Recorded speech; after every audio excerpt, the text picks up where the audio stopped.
Good evening, ladies and gentlemen, and welcome to another evening.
Good evening, ladies and gentlemen, and welcome to another evening of Eisenhower football. My name's Chris Wright, alongside my broadcast partner, Stephen McDonald. Stephen, very excited to be here for the second game of the year, taking on Henry Ford, the second. Let's take a look back at last week. First of all, Lake Orion, a great game. Yeah, like you said, a great game, especially for this Eagles team a week ago. Always good to get off to a 1-0 start. Offensively played very well. I thought Preston Crum played very well. We'll get to him in just a moment here on our pregame coverage on Shelby TV. But offensively, I thought they executed really well. 245 yards of offense in that game. One thing I will say, though, I'd like to see them do a little bit better executing in the run game. Just 75 yards rushing here a week ago. That's one of my keys to the game offensively for this team. But going back to last week, too, I talked about the rushing defense for this Eagles team. They did exceptionally well. I give them a passing grade there in rushing defense. 139 yards given up to a really strong Lake Orion rushing attack. They have to continue that again here this evening. I got a chance to talk to Coach Smith just a few minutes ago. Let's go to him. Coach, 1-0 to start the season. How, looking back at last week, how you feeling about your team so far? I really like the way our kids competed in the second half. I mean, I thought we were in control of that game, but you go in a half and you're down 17-14. In the last couple of years, our kids weren't able to pull something together in the second half. But the team showed a lot of grit. They kept their calm, and it's a really good thing to see out of a young team like we have, is guys that still compete no matter what the score is. We were able to see a lot of depth on both sides of the ball, offense and defense. You did have a few players playing both ways. We talked about it last week. How do you deal with that? Is your depth good, and how do you get all the players going? Yeah, so really offensively, we have a lot of depth at receivers, so we're able to rotate there. Defensively, I got 12 guys on my defensive line that I rotate. And I think those are the two main positions. You really want kids that are fresh, because playing defensive line is one of the toughest things you can do. So having at least, a first and a second team that can go in there and take the snaps is important. So it's really not that hard to manage. We just rotate kids. We're trying to keep fresh kids on the field. Turnovers were a huge part of the game last week. How important is momentum when that kind of stuff happens? Well, in the past, anytime Eisenhower's had a good team, it's because we've been very good on turnover ratio. Some of our really good teams are, plus 15 to plus 20. So we really emphasize and preach turnovers. We work turnover drills. And so it's a very important part of the game. Biggest game is your next game, as the saying goes. What are some keys to tonight's game? I think tonight we got to be able to limit mistakes again, not turn the ball over, and be aggressive defensively. All right, Coach, thank you. All right, thank you. We thank Coach Smith for taking some time before the game, like I said. Now, Stephen, you were going into a few of the star players that we saw last week. What other stats do you have? Yeah, offensively, like I said, Chris, I thought Preston Crum did a really nice job operating this offense a week ago, especially in the passing game, made all the throws that I think offensive coordinator Joe Youngblood could have asked of him to make last week. 170 passing yards and 2 touchdowns, 56% completion percentage. If I had one thing for him here in week 2, it'd be maybe get a few more ticks up on that completion percentage this week, maybe a few extra yards through the air as well. But again, he made the throws that you could have asked him to make a week ago. Luka Neal, another player, number 7 in blue here tonight, that had an exceptional game a week ago. 3 receptions, 84 yards, and a touchdown for his night. Defensively, 3.5 tackles and a sack to his credit. Was actually named Max Prep's Player of the Week for the game against Lake Orion last weekend. So again, here tonight for Ford, number 7 in blue, Luka Neal, a player that they're going to have to watch out for in that passing game. And real quick, before we get started, what are some keys to tonight's game? Yeah, so like I mentioned before with Ike, continue to operate the offense the way that we saw that they are capable of a week ago. We know Joe Youngblood will be in his bag again here tonight with the play calls, open things up, allow Preston Crum in this offense to make plays like we've seen them do. Defensively again, make sure you're stopping the run up front, but also tonight they'll be up to the test in that defensive secondary against this Ford passing attack that a week ago threw for 270 yards. Well, we got Eisenhower football coming up against Henry Ford II right after this.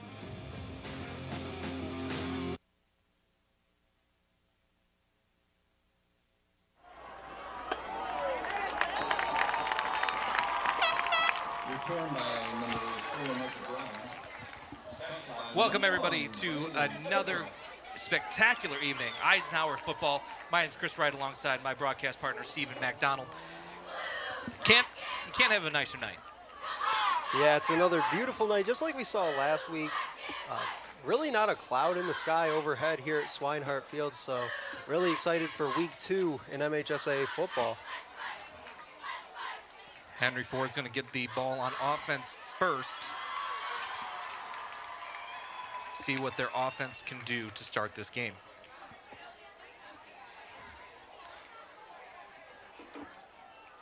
It's number 7, Luke Kameg at quarterback. In the shotgun, a little encroachment. Yeah, looks like they'll get Christian Johnson in there, jumping just a bit early.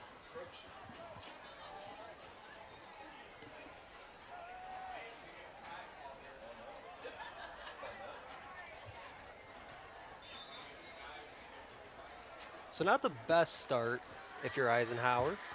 But you know what? We saw this last week as well. A few early procedure penalties. See if they can fix it the way they did last week. Kameg takes the snap, 1st and 5. It's a screen pass. He'll complete that to number 28, Diego Harden. And that'll be enough for a 1st down. Yeah, nice play call there on 1st down and 5. Get about 7 on the play. Pretty conservative first play call, but again, 1st and 5, don't need to be overly aggressive in that situation. Eisenhower defense played right into that screen pass. 1st and 10, ball on the 36-yard line. Kameg's got 3 to his right, 1 to his left. Kameg takes the snap. Looking right down the middle, caught by number 0, Nico Nunnery. Senior wide receiver has another 1st down. Yeah, nice tackle too by Brandon Kedrow. There you see number 1 in blue. And a nice strong throw in between coverage by Luke Kamig. Talked about in pregame, 273 yards passing and 2 touchdowns a week ago, 62% completion. So this guy can throw it around the field if Eisenhower's secondary isn't up to the task. 1st and 10 again for Henry Ford.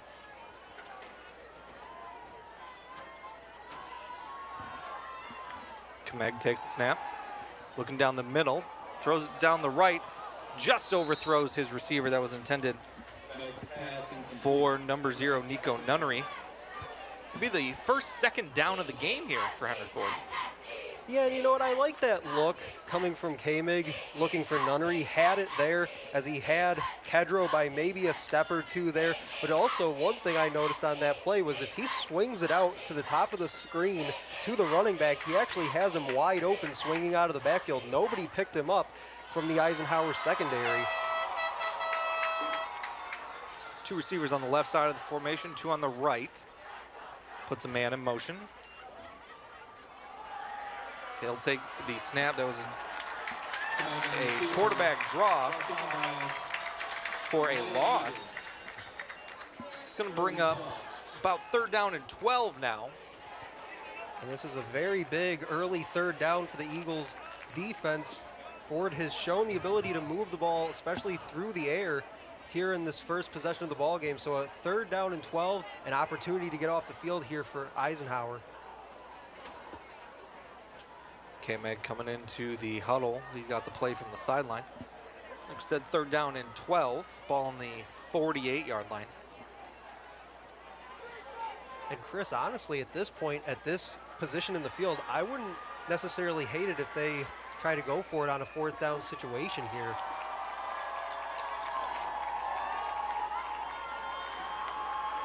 K-Meg takes the snap. He's looking to his left. Pass is wide open for Nico Nunnery. They're going to say he was inbounds. 1st down. And how about that? Forget going for it on 4th down. They'll just go and take the 1st down. And what a grab by Nunnery, turning at the sideline. Look at him get the feet down inbounds. And we've already seen now early on in this ballgame who Kamig likes to target early and often.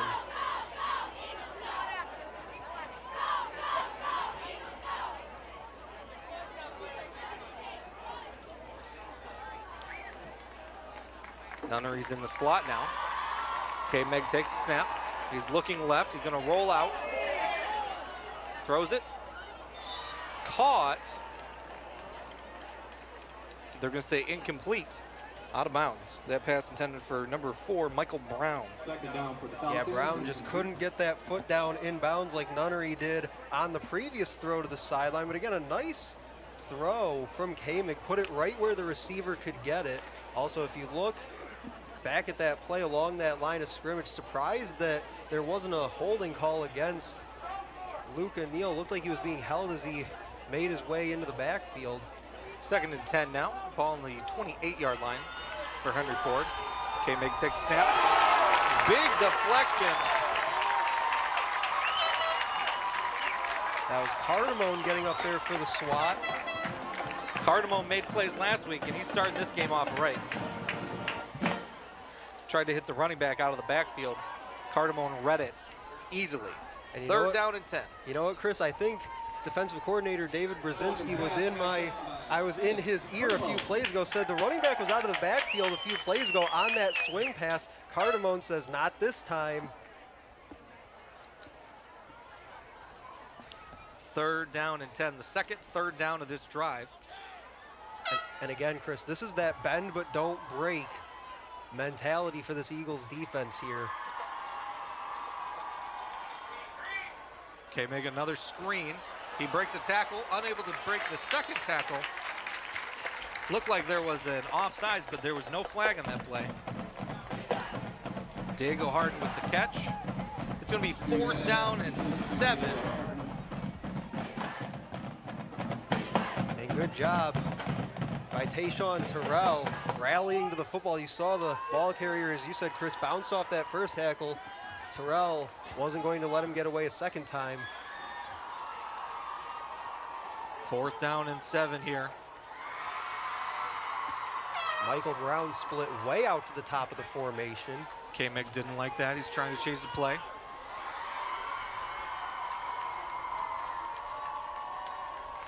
Gonna take the snap, a blitz coming. It's another pass out of the backfield. Fumble on the ground, and it rolls out of bounds. And that's gonna be a 1st down completion. 4th down and 7. And Eisenhower can't get him off the field. Yeah, just a tough series defensively for the Eagles to start this game. Falcons chewing up a ton of time here in the first quarter, already under 8 minutes to play in the first quarter, and they're still on this opening possession.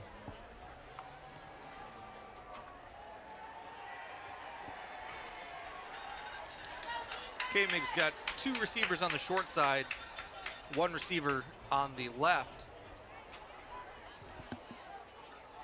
He'll move Harden to his right. K-Mig takes a snap. Here comes the blitz. Another pass out of the backfield. Able to make the tackle, that is Ryan Polisi. It's going to be 2nd down and 7 here. Yeah, I'll tell you what, Diego Harden, number 28 in white, is really hard to bring down, especially in the open field, but that was a great tackle there in space by Ryan Polisi. We called his name a couple times in that second half last week as well. Made a couple big plays defensively for Eisenhower.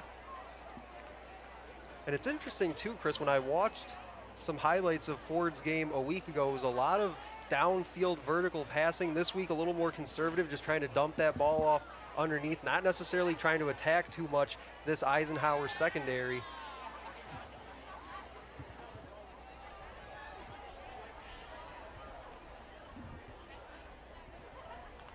K-Mig takes the snap. He's looking to his right.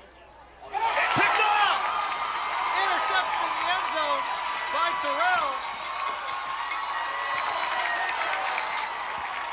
Tayshawn Terrell, interception in the end zone. It's Eisenhower football. And you know what? When you talked to Coach Smith pregame, he said one of the staples of really good Eisenhower teams, especially on defense, is they win the turnover battle. They won it by a landslide a week ago, forcing those turnovers, a couple leading to scores. This week they're off to a 1-0 start in the turnover battle. The broadcast of today's game is a copyrighted presentation of the Michigan High School Athletic Association and Shelby TV. No reproduction, retransmission, or other distribution of the descriptions or accounts of this game may take place without the express written consent of the MHSAA and Shelby TV. Carbone, a strong run on first down. We get about 5 yards on that carry. 2nd down and 5. And how about this? I mentioned pregame, I'd like to see Eisenhower do a little bit better here in week 2 in the running game. So first play from scrimmage for them, they go nice, easy pitch. Got a couple of yards on first down. Crum now in the shotgun. He'll take the snap. He's going to throw it on a wide receiver screen, but it gets blown up in the backfield. Number 6, Elijah DeFalco on defense. Yeah, it looked like number 5, Jack Nilsson, the junior, was in there as well.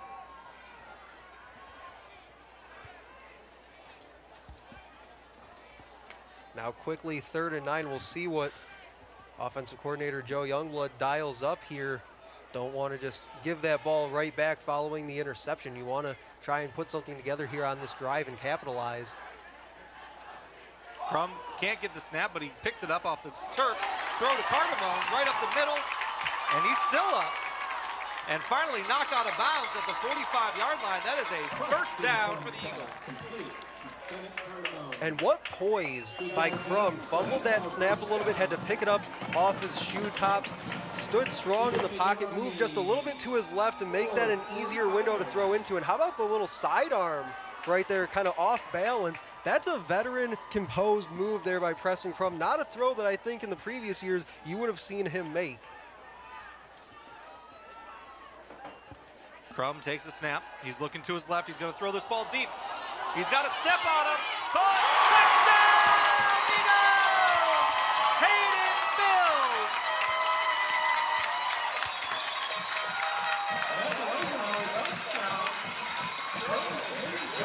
What a way to kick off this game. It looked like Henry Ford was driving down the field, an interception in the end zone, and they take it right down and score 6. You know what, it really is a game of momentum. You said it, Chris, just driving it right down the field. They converted a couple 3rd downs. The interception wipes all that away. Eagles come right back. They move it down the field, and the big throw by Crum there to Bills. The extra point is up, and it is good. 6:15 remains here in the first quarter. Eagles have an early 7-0 lead. And just an excellent throw by Preston Crum right in the breadbasket, as they say, of Hayden Bills. And they have so many weapons, Chris. We talked about this off the air prior to the game here this evening from Swinehart Field. He has so many weapons to work with in this offense. He has Luke O'Neill, who we saw target on that screen. Didn't really go for much, but still targeted him on that possession. Had a big game a week ago. Also has Hayden Bills that we saw there on that connection. Cardamone as well, another guy. Connor Temple, another big receiver within this offense. And that's not even talking about guys like Christian Johnson that he has at his disposal at running back as well. You know, great to see. It is a beautiful Thursday night, and these stands are packed for the Eisenhower Eagles. Yeah, and a pretty solid crowd looking on the opposite side as well from this Falcons faithful, making about a 10 or 15-minute drive up Shelby Road.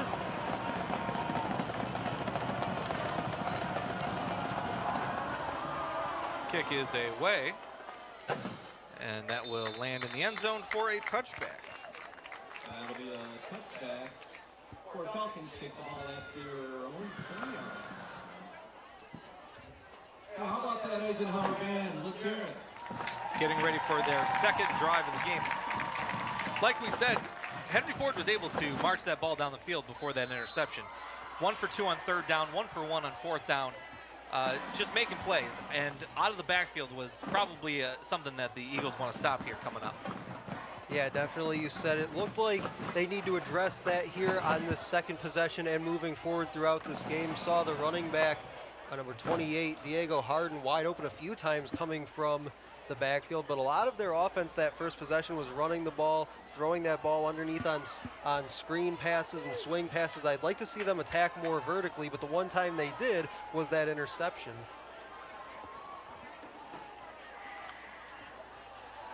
Kmeg takes the snap. He's going to throw it, and it goes short. Looked like Nunnery didn't know that the pass was coming, so it's going to be second down and 10. An early indication from defensive coordinator David Brzezinski is that he trusts his guys in the secondary to match one-on-one with these Falcons receivers. He is bringing pressure on almost every play so far to start this game.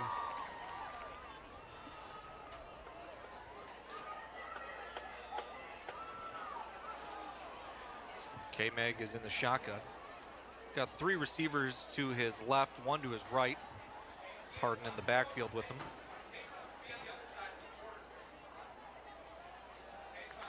Takes the snap. Throws it across. Unable to connect with his receiver. It'll be third down and 10 now. Yeah, I just don't know about all these underneath throws against this Eisenhower defense. I do think that eventually you have to open it up a little bit more, get more vertical in the passing game, and really challenge this Eisenhower secondary at some point in time. And you'd like it to be before third down and 10 when you really need the yardage.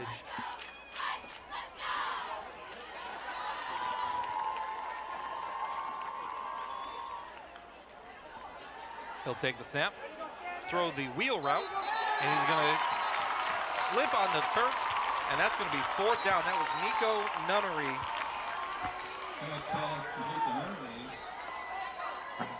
Lose yards on that play. It'll be fourth down.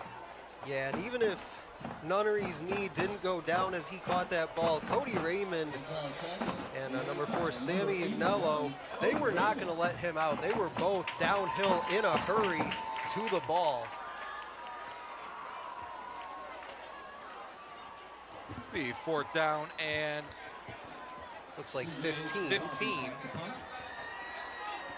Looks like Drew Graves, the junior, back to punt.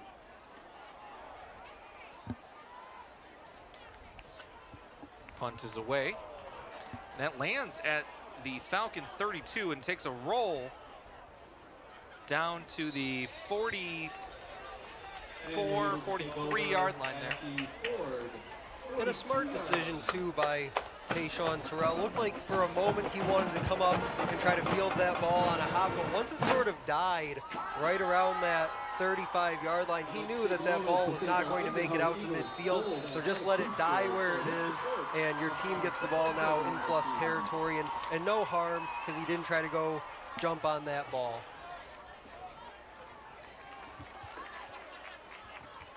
Crum in the shotgun, another low snap. He'll pick it up, throw it to his right. Get about 5-6 yards on that. That was number 85 on the catch, Connor Temple. Yeah, nice throw by Crum, leading him up the field, threw that ball to the inside.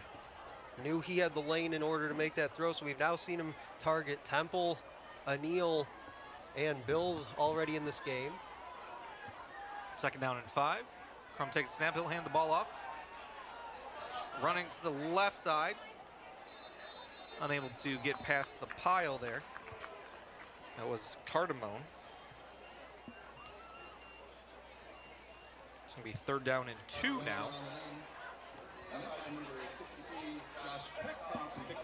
And I like these little quick sweeps that they run, especially through Cardamone, as we see Eisenhower going a bit up tempo here.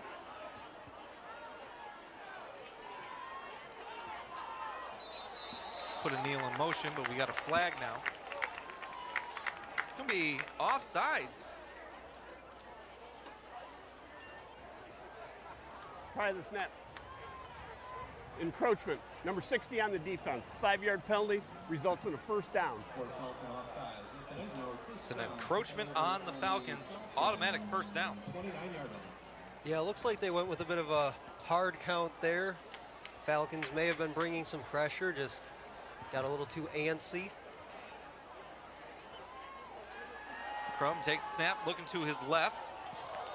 Unable to make the catch. That was Hayden Bills along the sideline. It'll be 2nd down and 10. 2:28 to go here in this 1st quarter. 1st quarter just flying by. Yeah, so far, absolutely moving both these teams.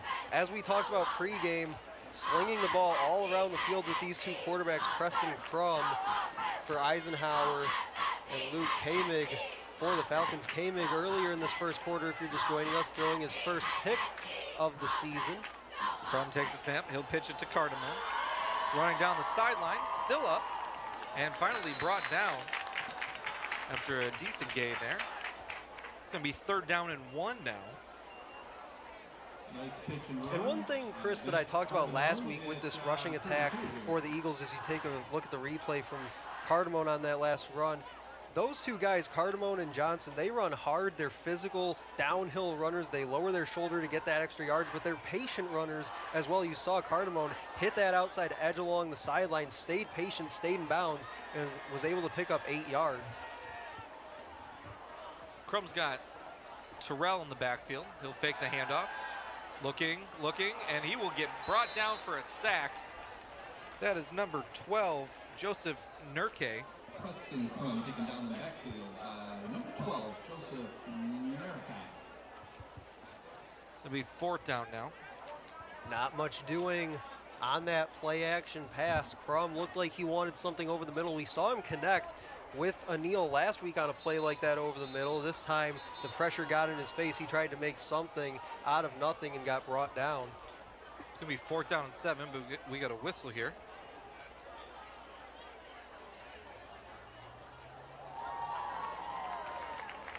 Referee coming over to the Eagles sideline.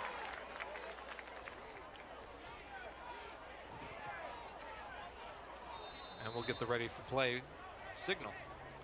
4th down and 7 now. Ball on the 26-yard line.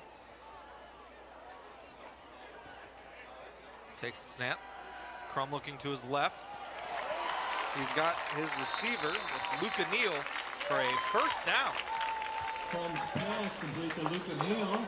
Yeah, nice, easy out route towards the short side of the field along the sideline. You see Crum was looking that way the entire time, just waiting for Anil to make his cut to the outside. 1st down and 10 now, ball at the 12-yard line. 57 seconds to go here in the 1st quarter. Crum takes the snap, hands it off to Cardamone. finding a lane, and that ball goes all the way down to the 3-yard line.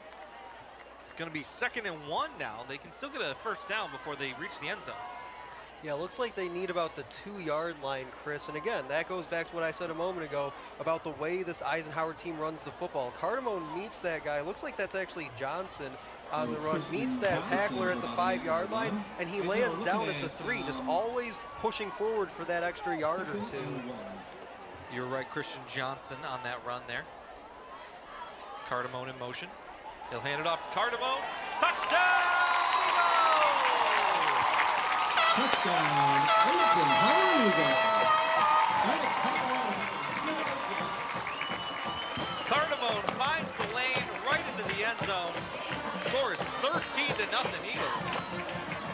Yeah, nothing flashy here, just body on body up front. Move that guy out of the way. Cardamone just runs right through the hole, untouched, into the end zone from about 3 yards out. Extra point is up, and it is good. With 16 seconds remaining here in this first quarter, the Eagles are able to go up 2 touchdowns, 14-0. Once again, we'd like to take a moment to thank our Eisenhower Eagles Gold Athletic Booster. Yeah, excellent start to this game for Eisenhower. You force the turnover on the interception, come down, you score points. Now, late stages, very late stages, first quarter, you put on an excellent drive, come down the field and score again from plus territory as they started this drive.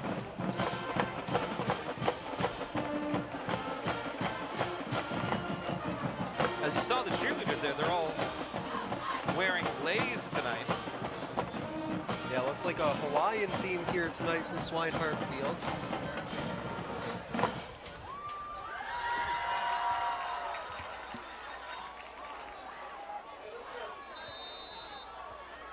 Getting ready for the kickoff here. Rocco Federigo. Now last week we saw 2 false start penalties here. Yep, you read my mind on that one, Chris. Ball falls to the end zone, and that'll be a touchback. Yeah, But good to see we've had a few kickoffs so far, no penalties. Yeah, so far it looks like 3 for 3 on those. So special teams coordinator Travis Molotov has to be happy about that. As you said, last week we saw that back-to-back kick attempts. Also had the muffed punt on the 1-yard line a week ago as well. So yeah, definitely an improvement special teams-wise. And then obviously the offense seemingly firing on all cylinders to start the year as well. Good to see Cardamone. I believe he was pulled for the second half. He had a little bit of a cramping issue, but he's back playing today. Henry Ford taking over on offense now. Luke Kameg moves Harden over to his left side. Takes the snap. He'll hand it off to him. Unable to gain a yard there. Good pursuit by Luke O'Neill. Looked like he was showing up at the line of scrimmage. You won't see it here on the replay, but they shifted the line down to their left. So O'Neill backs out, fills that outside linebacker position, came in and made that tackle. 3.5 tackles, a loss as we mentioned pregame a week ago against Lake Orion, gets in on the stop there. Well, that's going to do it for the first quarter. After 1, the Eagles are up 14-0 over Henry Ford.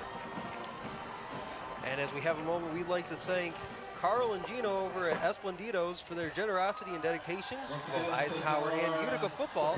For over 20 years, they've helped bring high school football into homes of thousands here through Shelby TV. You can stop by or give them a call at 586-739-1070.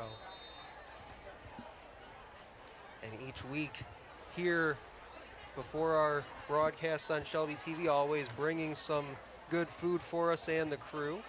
Always appreciate it. It's always nice to see the support for the local football teams as well. Thank you guys.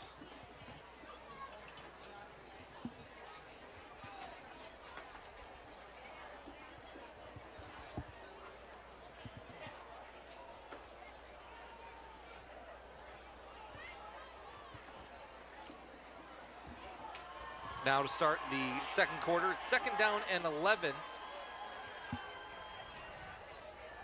K-Meg takes the snap, looking to throw. He'll throw it down the right sideline, unable to make the catch. Great defense there from the Eagles. That was number 4, Sammy Agnello, and number 22, Pietro Ciamataro.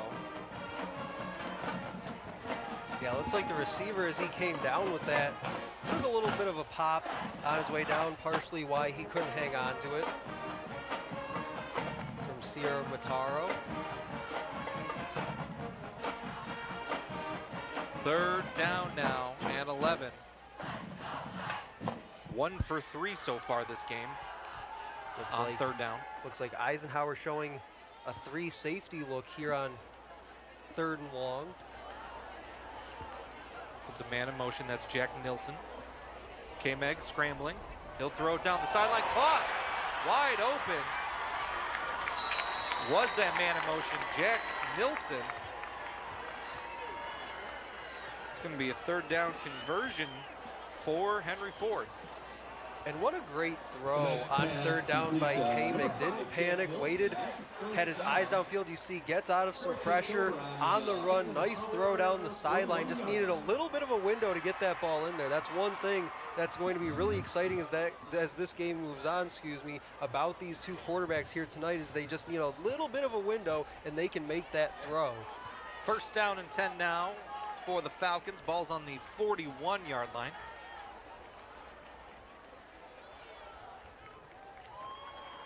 He'll take the snap, looking around, avoids a sack. He'll throw it down the field, incomplete, unable to connect with his receiver. 2nd and 10 for the Falcons. And good job by K-Meg extending that play as long as he could. Just barely avoided a sack and able to get that ball downfield. Looked like the Eagles secondary may have gotten away with a slight hold there on that throw, but maybe not enough to warrant the flag. But now that's 2 plays in a row that the Eagles have been able to get some pressure, just not been able to get to K-Meg.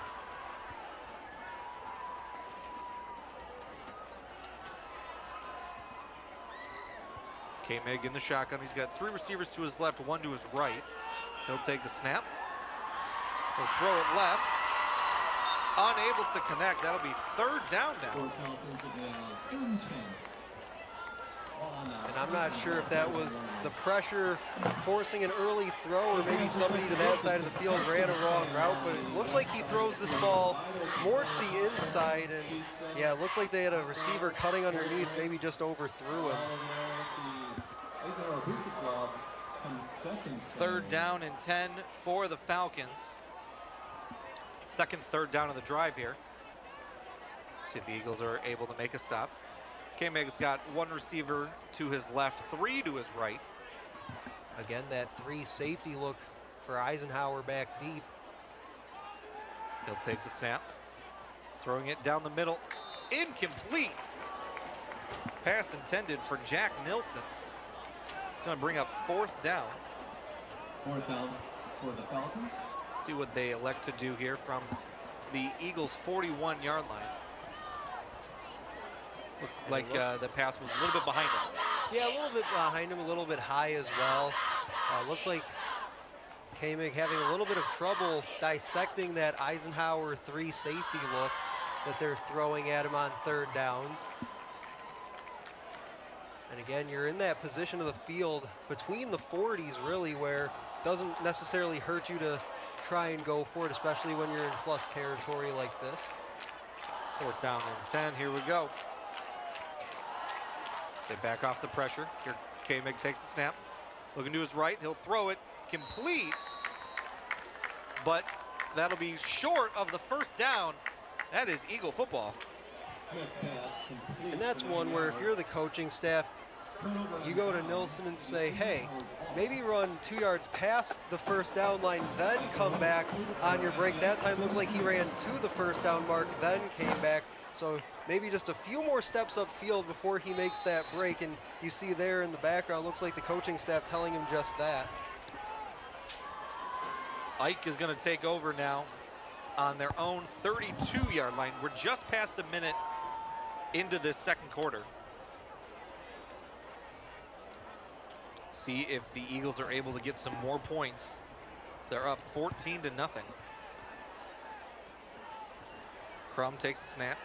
He'll fake the handoff. Looking downfield. He'll throw it just over the head of his receiver. Ball intended for number 85, Connor Temple.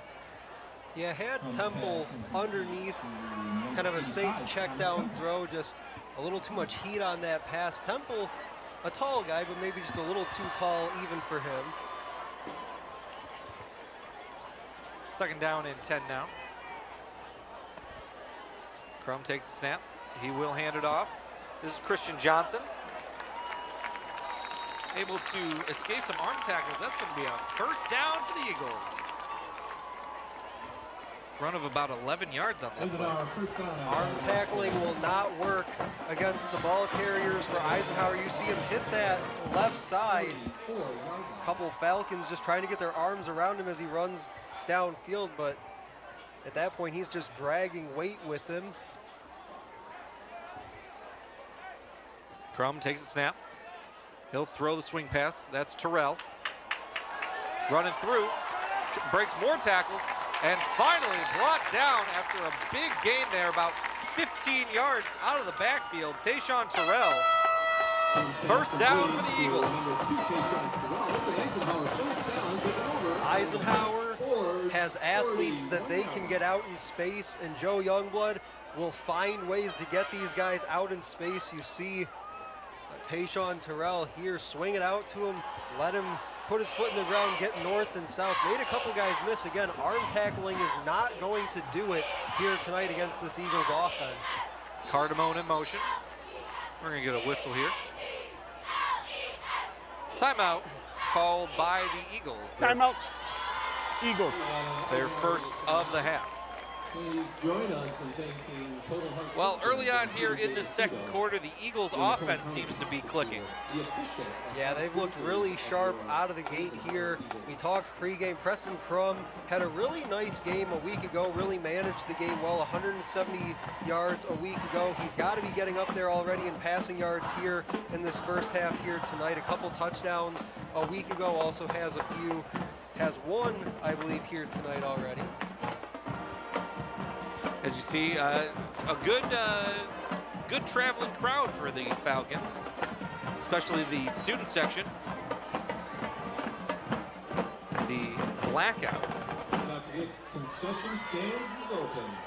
Yeah, I mentioned earlier in this first half from Swinehart Field on Shelby TV, great section of fans underneath us here in the press box on the Eisenhower side, but also looking at the opposite side there on your screen, the Ford fans in attendance here, making that short drive up here about 10 minutes south from here. Cardamone in motion. Crum will take the snap. He'll throw it back to Crum, and Crum's going to take it. Trying to break a tackle, but he's unable to. That'll amount to about a 2-yard pass. Yeah, pretty exciting play coming out of the timeout. As you said, Chris, not much doing, but... Now, last week we saw Luke O'Neill throw a touchdown, but they doubled back to Crum, and he's only able to get 2 yards on the catch. Yeah, that's one where, like you said, Chris, last week they throw that pass out to O'Neill, then he swings it downfield back across the field. This time goes more laterally with it. Crum takes the snap. Avoids the sack. He's going to run it himself. And this one will get another first down for the Eagles. Run of about 12 yards there. And one of the reasons that I'm really enjoying watching Crum operate this offense is because of what we saw right here. He's making the right reads. It's read 1, read 2. If it's not there, I'm just going to tuck this ball and try and get whatever I can. He gets a nice gain to pick up the first down. Cardamone in motion. He'll get the ball in the handoff. Running up the middle. He's still on his feet and finally brought down after a gain of about 6 or 7 there. I thought he got stopped after 2. Yeah, you cannot say it enough. I'm starting to sound like a broken record just how hard these running backs for Eisenhower run. You see, as you said there, Chris, stacked up seemingly and just keeps pushing forward, picking up those extra yardage.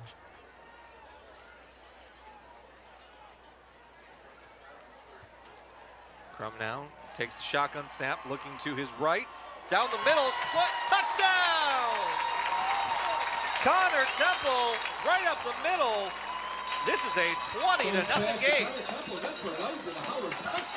Looked like the Falcons were in a bit of a zone there in the secondary. Temple just sits down in the gap in coverage. As you see the throw, a strong throw over the middle by Crum to find Temple on the other end. And Crum, you can already tell here in week 2, we talked about it last week as well, has great chemistry, it appears, with his receivers. Looked like the kick was tipped at the line of scrimmage, and it will hit the front of the uprights, and that is no good. But the Eagles are able to take a 20-0 lead here. 7:45 to go in the first half. That's now 2 touchdowns thrown by Crum. 1 to Hayden Bills and 1 to Connor Temple. Yeah, easily up over 200 yards passing for the year. Came in 170 through the first week, so easily up over 200. And as you said, Chris, doubling up his touchdown total so far. Came in with 2, now sits at 4.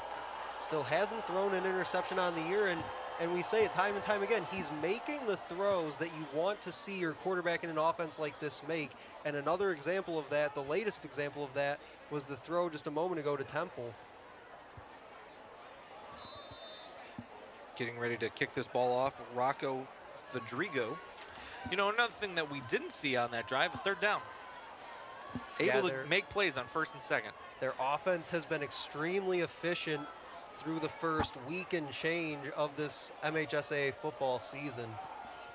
The kick is away. Caught at the 4, and he'll take this to the 18-yard line.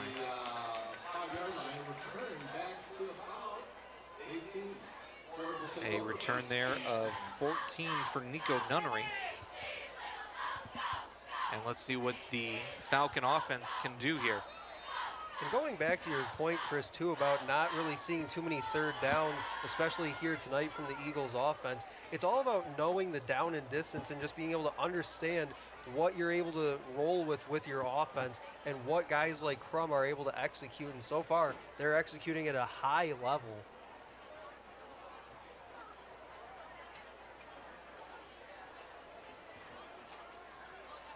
First and 10 now from the 18-yard line.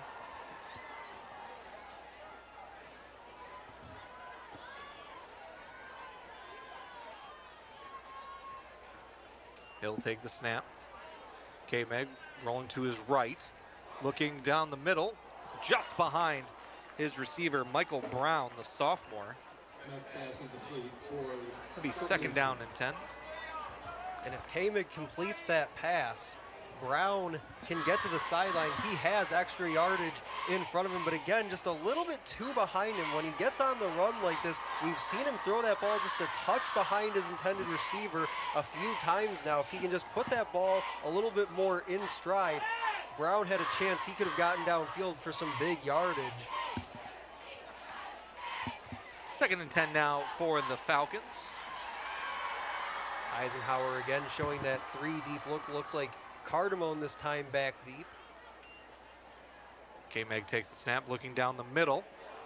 Just overthrows his receiver, Jack Nilsson. And that will fall harmlessly incomplete. 3rd down now. And that looked like a bit of a force from K-Mig. Looked like the receiver was bracketed pretty well. A couple Eagles defenders could have easily had a shot at that ball. And that's one thing I'm really noticing from this Eagles defense, especially in the secondary, is they're frustrating these opposing quarterbacks. We saw it last week against Lake Orion as well. They're frustrating these quarterbacks forcing some of these throws as we saw K-Mig make a play ago. K-Mig now 3 receivers to his left, 1 to his right. He'll take the snap. We got a whistle and a flag.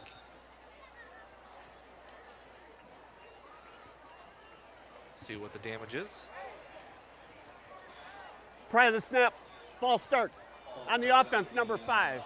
5-yard penalty, still 3rd down. False start on number 5, Jack Nilsson for the Falcons.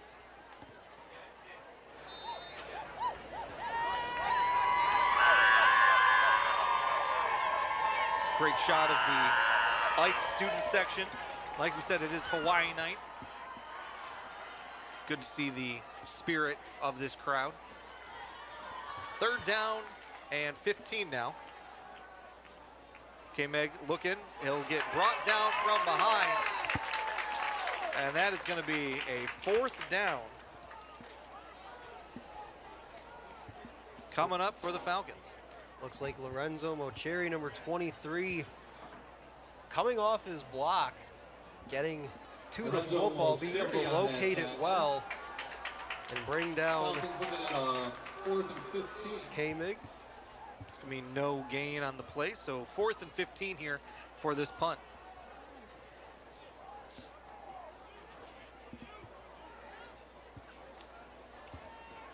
If you're Eisenhower, 6:40 and ticking here in the 2nd quarter, you still have 2 timeouts to go with, and you'll probably get this ball at midfield or maybe in plus territory. Punches away, almost blocked. Landed about the 39-yard line and roll to the 49-yard line. So they will take over in plus territory on the Falcon 49-yard line. You know, as the sun goes down, it is September 1st. We started last week, but I think it is officially football season. We're going to see some cooler temperatures. Temperature at game time was about 85 degrees, so it's still a little warm. But it is nice to see maybe some bonfires behind us in the neighborhood. Crum will take the snap. He'll look down the middle, just overthrows his receiver. Looks like he wanted Jackson DeMassey there over the middle. And you're right, Chris, great to have football at just about every level back going into this week. We had week 0 in college football last weekend. That was pretty fun to watch. It'd be good to see the big boys start playing in the next couple days.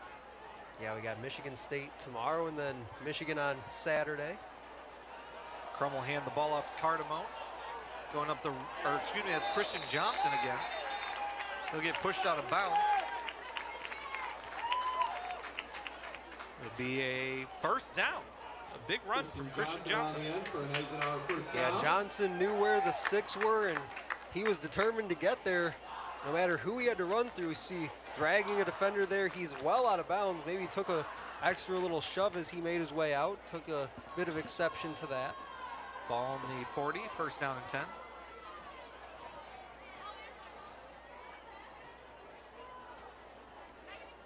Crum will take the snap, looking down the middle, caught.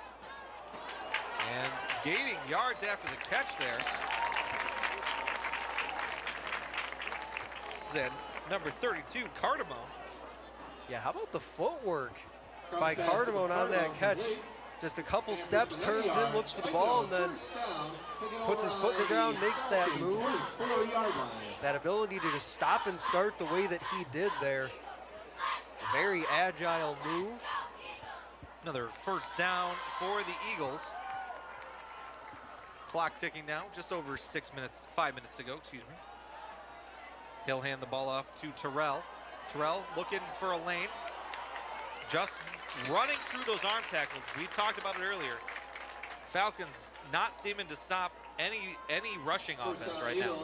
And again, the vision by Terrell here. You see, stretches it out to the left, all of a sudden puts his foot in the ground, has his eyes downfield, finds that cutback lane to the inside, weaves his way back towards the middle of the field. Nice run by Tayshawn Terrell.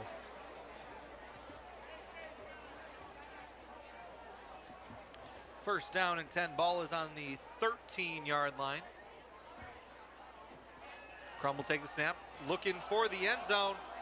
Unable to connect. Pass intended for Connor Temple. Just out of his reach. It's going to be second down. That is a tough ball, to throw if you're the quarterback, but also to catch if you're the receiver, in that case Temple. You see trying to just backpedal towards that far side pylon, that far corner of the end zone, just trying to reach back and do anything he can to bring that ball in. And good defense by Michael Brown for the Falcons as well to stop that play right there. Yeah, really did well to force that ball to that sideline. Crum will take the snap, looking down the middle. Pass is deflected. Intended for Luca Neal. Deflection by Lorenzo Childs. It's going to be third down. Excellent read by Lorenzo Childs, number 3 in white. We've seen Crum do this a few times already this season. He does well using his eyes, will look that safety off, then throw back across to a receiver like a Neal in that situation. But Childs saw that coming all the way and made sure he made the right read. Third down and 10 for the Eagles. They are 1 for 2 today. Puts a Neal in motion. He'll take the snap. Looking down the middle. Caught. Touchdown, Eagles! Benning Cardamone right up the middle, able to bounce off a tackle and get in the end zone. It is now 26-0. Yeah, took that hit, coming down with the ball, able to stay on his feet, had great balance, just stretches that ball across the goal line. And again, a nice throw by Crum, putting that ball up where only the receiver can come down with it. Great drive by the Eisenhower offense. Kick is up, and it is good. With 4:14 to go here in the first half, the Eagles have a 27-0 lead over Henry Ford Falcons. What a catch, and through the contact is able to get in the end zone. And Chris, if you're the Falcons at this point, you want to try and get something on the board here before the half, because I believe going back to the opening kickoff, Eisenhower should get the ball to start the second half, and they're already up by 4 touchdowns.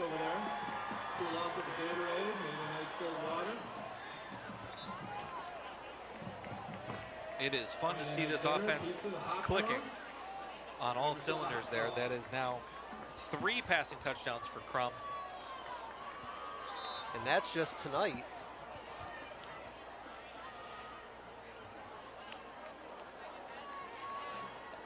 Officer Stanley enjoying the game from the Shelby Township Police Department. I think he's enjoying that snack more than the game, but we thank him for his service.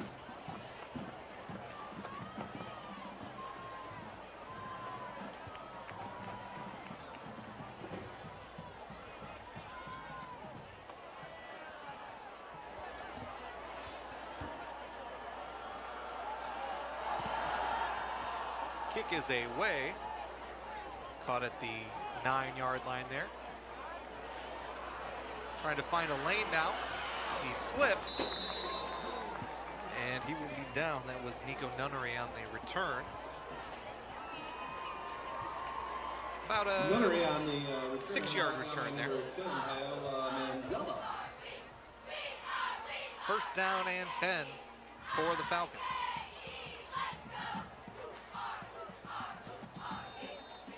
Couple of notes from prior to tonight's game. Eisenhower 31-10 all time in the series against Ford. Also looking to go 2-0 for the first time since 2017 is this Eagles team.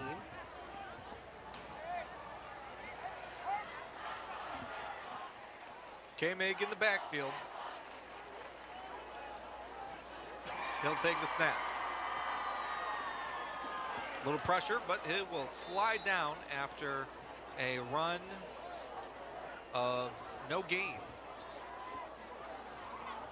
And one thing I saw, you won't see it here on this angle on the replay, but one thing I saw just before the snap by Kamen was to the short side here to the bottom of your screen, Eisenhower changing up their coverage alignment a little bit in the secondary.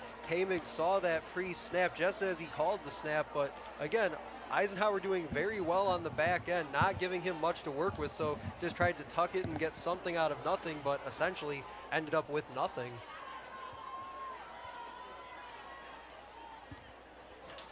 Kamen will take the snap, 2nd down and 10 now. He'll throw it down the middle. He had his hands on it. That was Jack Nilsson, unable to make the catch through the contact. Number 6, Blake Harmon on the stop there. Breaks up that pass.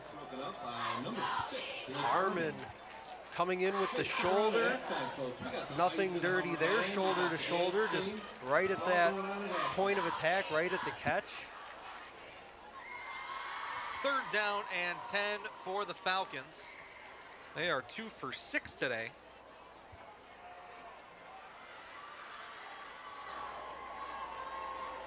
K-Meg takes the snap, throwing the screen out of the backfield.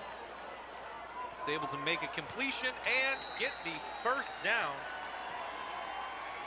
That was number 20, Andrew Florence, the senior, out of the backfield there.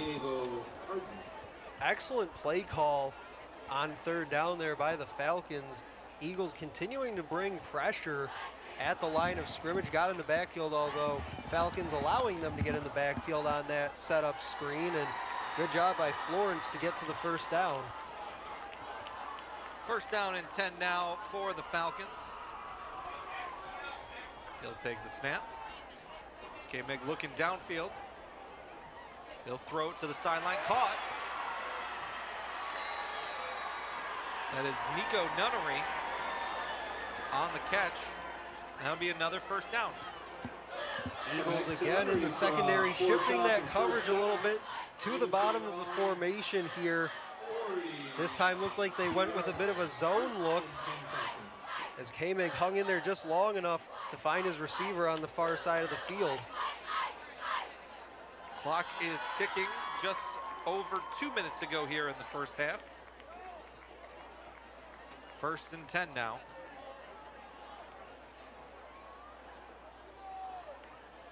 K-Meg takes the snap, looking downfield, down the right side, incomplete. Intended for Nico Nunnery. Be 2nd down and 10. Now, the one successful drive that the Falcons did have right there at the beginning of the game, they were throwing that ball out of the backfield, and that they seem to have gone away from that since the Eagles have taken over. Yeah, I think you have to. They started out the game, as you said, throwing those underneath screen passes. They were trying to swing it out of the backfield to some of their running backs, but when you get down early like they did, you have to start taking those vertical shots. As I mentioned, after that 1st possession, I'd like to see them go more vertically with the passing game. So I think when you're down the way that they are, you almost have to start taking some of those shots, but the Eagles have been up to that challenge so far. Pass complete to number 5, Jack Nilsson. Pass complete to number 5, Jack Nilsson. And even Chris on that play, Nilsson makes the catch, but right there to make the tackle is Tayshawn Terrell. Does not let him even get a step after making that catch. So again, the Eagles secondary, and this is something that I mentioned as one of my keys in pregame, is how do they match up with this Falcons passing attack that threw for almost 300 yards a week ago. Before this 3rd down play, we'll get a timeout called by the Falcons. They want to make sure that they have the right personnel, the right play call here, trying to get the 2nd 3rd down conversion of this drive. Yeah, right play call, right personnel, like you said, but also preserve some clock. They've got about 90 seconds left in the 1st half to work with. That was their 1st timeout of the half, so still 2 remaining here, trying to get something up on the board as we head into halftime. The dance team and marching band for the Eagles will perform here at the half. Always look forward to that.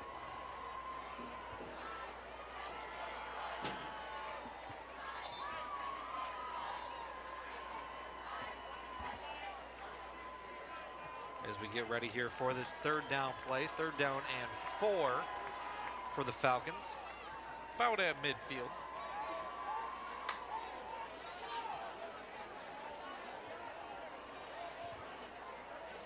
Again, 3rd down situation, so Eagles going with that 3 safety look. 3 down linemen as well. K-Meg takes the snap. He's looking downfield. Rolling out to his right. He'll throw it. Pass is caught. And that's going to be another 1st down for the Falcons. Jack Nilsson on the catch. So what they're doing, Chris, as you take a look at the replay, what Eisenhower's doing, especially on some of these 3rd down looks defensively, is they have number 15, Luke Myers, lined up out wide at corner. They're walking him inside a bit. They have Cardamone back deep at safety. I believe he's out there again to this bottom of the formation. You see they're kind of setting that look up again. Cardamone will then come down and cover that guy out wide. K-Meg takes the snap, throwing it right down the middle. Nilsson with the catch again. 8 yards on that one. 2nd down and 2. And from that look, we're seeing a lot of zone coverage out of that. But K-Meg doing well, just buying himself some time, allowing these receivers to find those gaps in the coverage and making those throws. K-Meg going to spike the ball. Stops the clock. 1:05 to go here in the 1st half. And again, as you see the replay there, Tayshawn Terrell not allowing the receiver to get anything after the catch. Obviously stays in bounds. The clock continued to run. The third down of this drive here. 3rd and 2 now.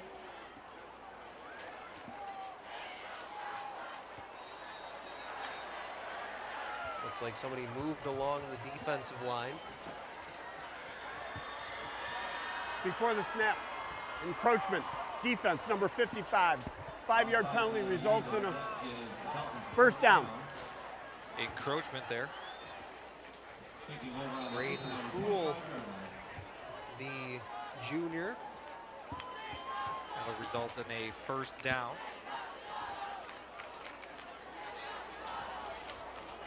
And the best part for the Falcons is you get the 1st down and no time came off the clock either. Ball's at the 25-yard line. K-Meg will take the snap. Looking downfield, coming up from behind, unable to make the tackle. And finally brought down after a gain of about 3. 3 yards on that play. 2nd and 7. And we're going Timeout, Falcons. We're going to get the 2nd timeout called by the Falcons this half. 56 seconds to go. And the best thing you can do if you're Eisenhower, keep that ball in the middle of the field as we're seeing them do, putting some pressure on K-Mig, taking some time off the clock and forcing Ford to use some of those timeouts now with 1 remaining.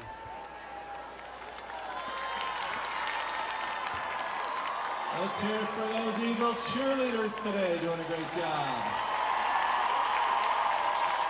How about that, Take a look at both huddles section during this timeout.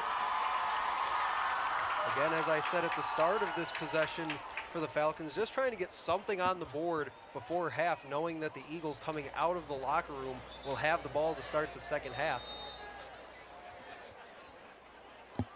And then equally as important as putting points up on this possession will be to get that stop coming out in the start of the 2nd half if you're the Falcons. 2nd down and 7 now for the Falcons.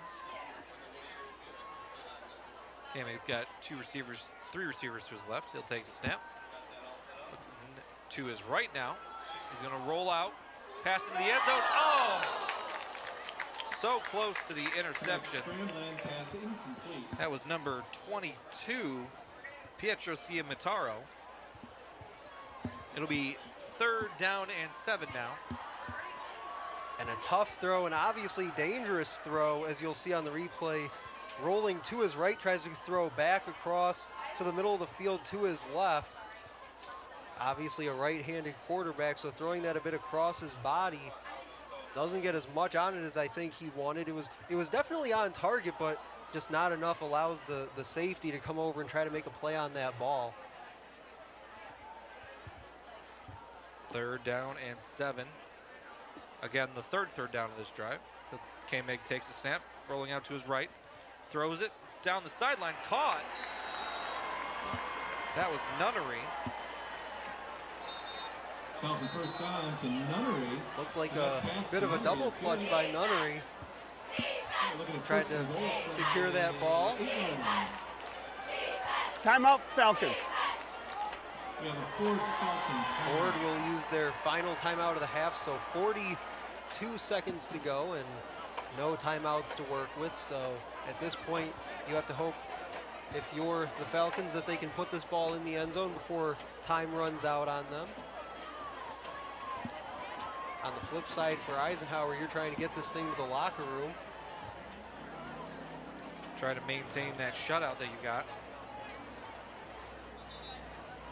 Coach has just got to be talking about play your game, play the way that you've been playing all night.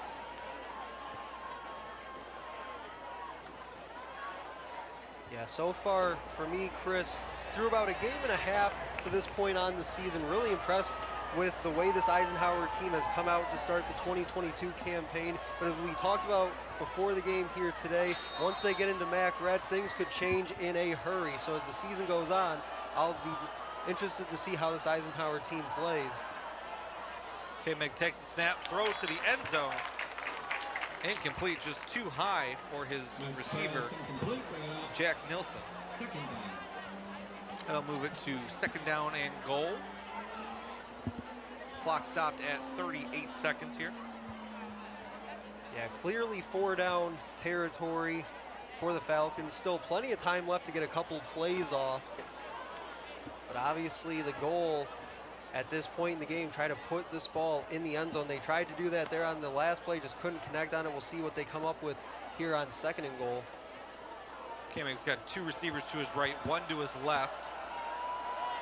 He'll take the snap. Rolling out to his left. He'll get it to the end zone. Incomplete. Nunnery trying to make a diving catch there.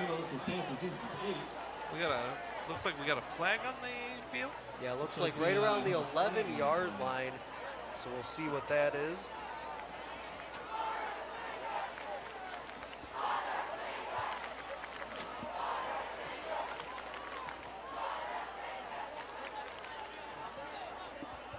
Maybe we'll see what it is. Waiting for the referee call. Holding. Offense, number 60. 10-yard penalty. The down remains the same. Second. A 10-yard holding call on the Falcons. Looks like the left guard got hit with the holding penalty.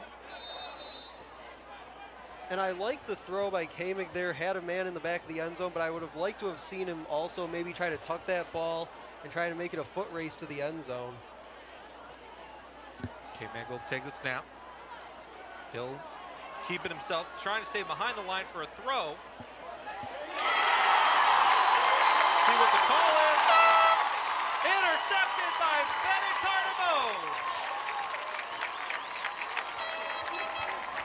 Next pass intercepted. Number 32. A big turnover for the Eagles. And that was a result of indecision by Luke K-Meg. Didn't know if he wanted to run it, didn't know if he wanted to throw it. Finally decides, okay, I have to do something with it. The defense is right in my face, decides to throw it, but by that time he allowed the Eagles secondary to recover on the play. Cardamone gets underneath it, brings it down, stays in bounds, and it's an interception going the other way. And again, just like Coach Smith talked about pregame, when they win the turnover battle, good things happen. That is what makes Eisenhower football so good. When they execute, obviously on both sides of the football, but they win the turnover battle. Crum will take a knee, and that will do it for us here in the first half. Eagles offense on fire, able to have a 27-0 lead. We're going to take a break. For now, enjoy the sights and sounds of the Eisenhower Marching Band.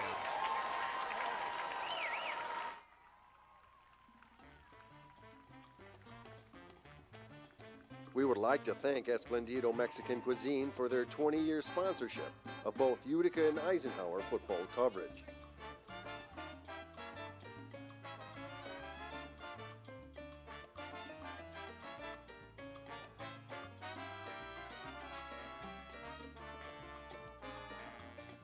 It's that great taste that helps keep a great Shelby Township tradition going.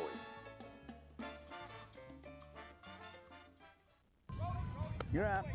There's an old saying, you can never have too many officials. The age of the average official is 52 and getting older all the time. We're constantly recruiting new people, younger people to join us. After you register with the MHSAA, look on the website to find an officials association near you. They'll put you in a position to succeed as an official. We all learned a lot from high school sports, and officiating is a great way to give back to the game. There's help wanted, just whistle. Touchdown, Shelby.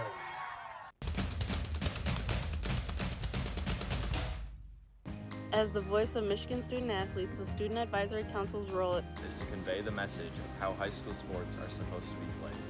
We were responsible for helping the MHSAA maintain a positive and healthy atmosphere in which interscholastic students can thrive. We believe athletes should be competitive, sportsmanlike, and excel academically. We believe students in the stands should have fun, but not take the focus away from the game. We believe coaches should act as teachers, helping student athletes develop while still keeping high school sports in perspective. We believe that parents should always be positive role models and be supportive of their child's decisions. We believe officials commit their own time to high school sports. And respect should always be shown and given to them. The most important goal for student athletes is to enjoy high school sports while maintaining a high level of respect for all those involved in the games. Enjoy the game.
Welcome back to Eisenhower football. Getting ready for the second half here. A great game as the Eagles have a 27-0 lead. We got some first half highlights for you. Taking a look at the very first drive of the game, interception by Tayshawn Terrell. Yeah, he talked to Coach Smith pregame, said that the marquee of their really good teams has always been their defense. They take the football away. They did so in that first half. You see the touchdown to Bills there with the little celebration right by the Eagles logo in the end zone. But such a balanced attack offensively from Joe Youngblood in the first half. I talked about pregame, wanted to see them execute a little bit more in the running game. They did that. 3 touchdown passes, however, through the air for Crum in that first half. Up to 5 touchdown passes already through 1.5 games. And here, just before the end of the half, the Falcons were driving. K-Meg throws it up and is intercepted by Cardamone. 2 turnovers for the Eagles. A big reason why they are able to have the Falcons shut out so far, 27-0. We welcome you back here. My name's Chris Wright alongside my broadcast partner, Stephen McDonald. A great night for football and a great night for Eisenhower. Yeah, great shot a moment ago by our camera crew, really setting the scene here from Swinehart Field. And as you said, Chris, the great night of football, weather-wise especially, that we've had here tonight, and even going back to week 1 as well. We did have a little bit of rain late there against Lake Orion, but so far so good. Temperature starting to fall a little bit as we get ready for the second half. Take a look at our amazing camera crew that we got working for Shelby TV. Couldn't do it without you guys. Yeah, they do a great job making us look and sound good from up here. So always appreciate the hard work that our entire crew puts in each and every, I would say Friday night, but really first 2 weeks Thursday night. We'll get there though. That's right. That is right. Next week, I believe, we start those Friday night games. No better tradition in high school football. Friday Night Lights. Unbelievable. The kick is away, and we are ready for the third quarter. He will kick this ball out of bounds. That will be a flag to start before we even get the clock ticking. Right idea by the Falcons. Just try to chip that ball downfield, maybe try to see if you can't create a live ball situation, but the execution not necessarily there. So the illegal kick out of bounds will put the ball at the 35-yard line. Illegal kick out of bounds. Ball's at 35, foot down.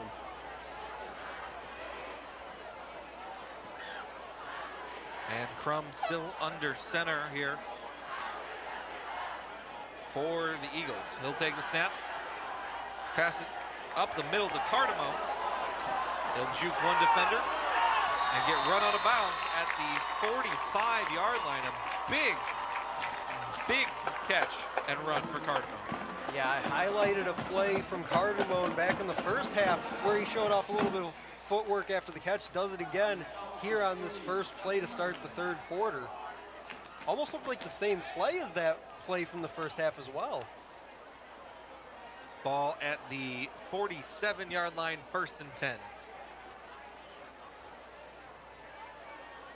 Put a man in motion. He'll fake the handoff. On the option run, Crum will keep it. Looks like he got a couple of yards there as he got to the sideline. About 3 yards on that play. It'll be 2nd down and 7. Good pursuit by Ryan Powers, the senior.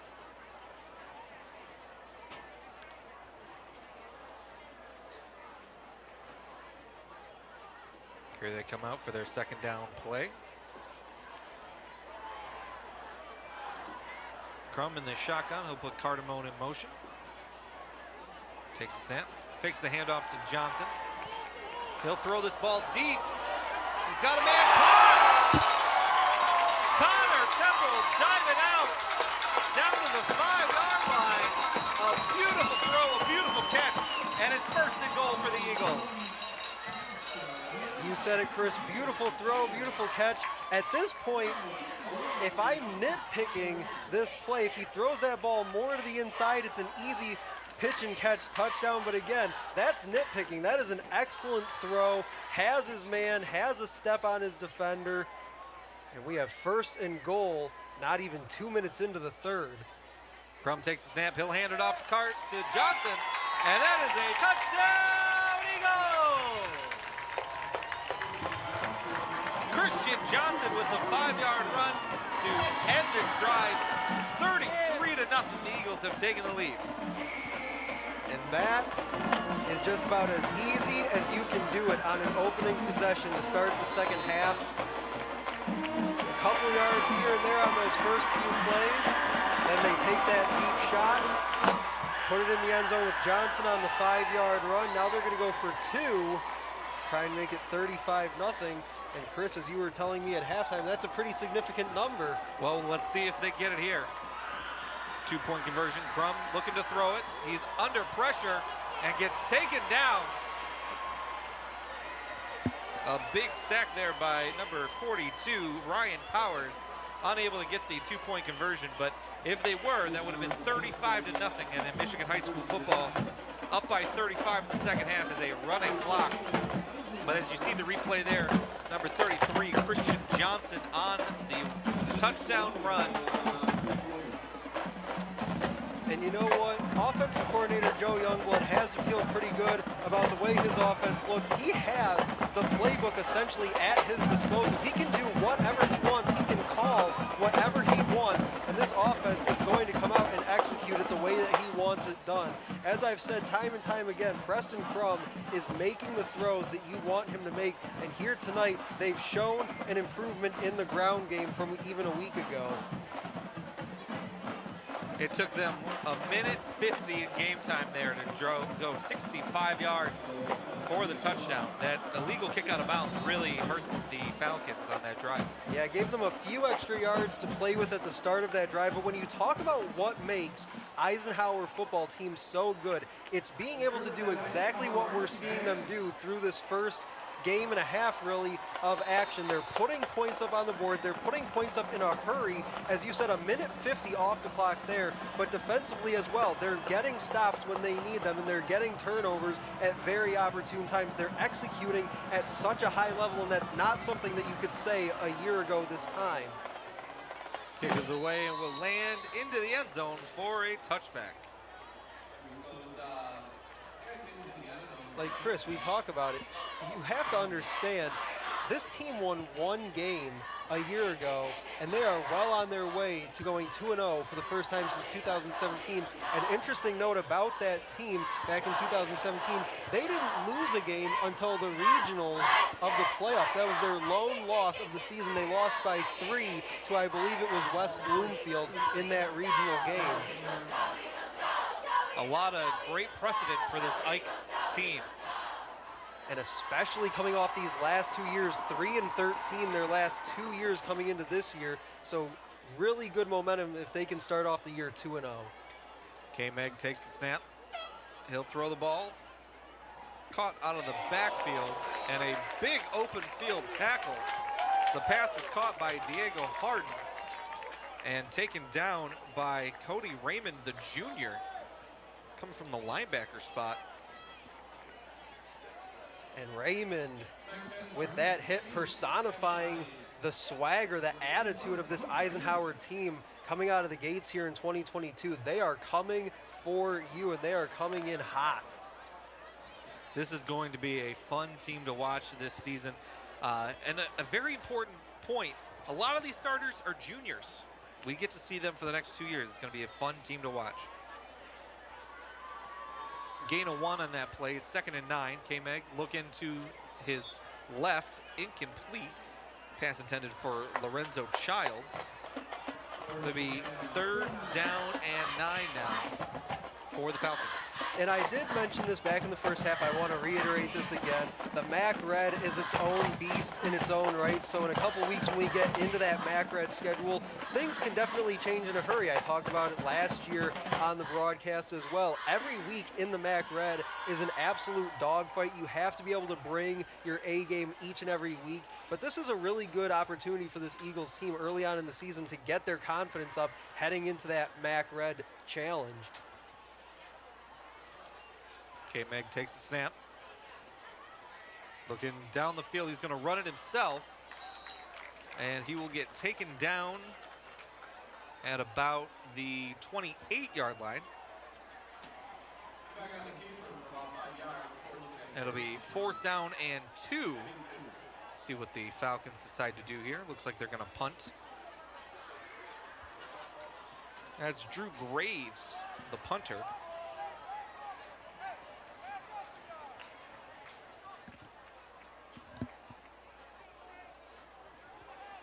Back to return, Tayshawn Terrell, one of those juniors that I was just talking about. And another interesting thing to take away from this game so far, Chris, I see there you've got Ford 5 of 10 on 3rd down. Eagles just 2 of 3, only 3 third downs all game. They were 4 of 7 a week ago on 3rd down. Haven't put themselves in too many 3rd down situations here. A high snap on the punt, but he'll get his best kick away of the day. That'll land at the 50 and roll all the way down to the 34-yard line. Best punt of the day, and the Eagles will take over 1st and 10 from their own 34. Yeah, Graves getting some help from the turf here at Swinehart Field. See, it takes that hop all the way down inside the 35. And this is right about the field position that Eisenhower started their first possession. Obviously needing just a couple plays, less than 2 minutes of game time to get that ball in the end zone. We'll see what they come up with here.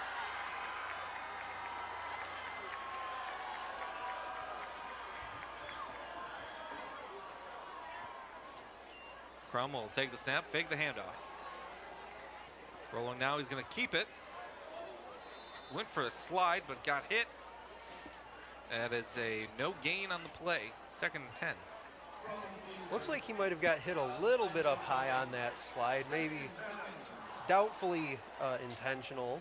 As you see, takes that slide, comes in, yeah, just shoulder up around the head area, maybe went shoulder to shoulder with him. Looked like he wanted the wheel route from Cardamone coming towards the near sideline, well defended by the Falcons. Takes the snap, he'll hand it off, running up the middle. He's still on his feet. That's Christian Johnson all the way down to the 50-yard line. 1st down for the Eagles.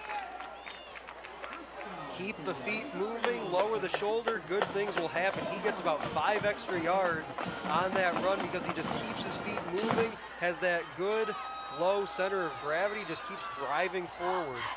And we see saw boom, that. dragging tackle, keeps his feet moving, still dragging tacklers all the way out to the 50. We saw that in the first half, that the Falcons were not able to bring down the Eagles rushers. Crum will take the snap, looking over the left side, intended for Luca Neal, and he puts a little pepper on that one, overthrows him. It'll be second down.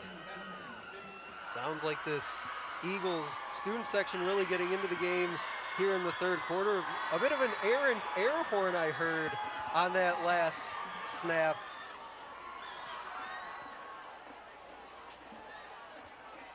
Second and 10 now for the Eagles. Crum will take the snap, pitch it. Christian Johnson again, all the way down to the 40. That's another first down. Excellent block out wide by 72.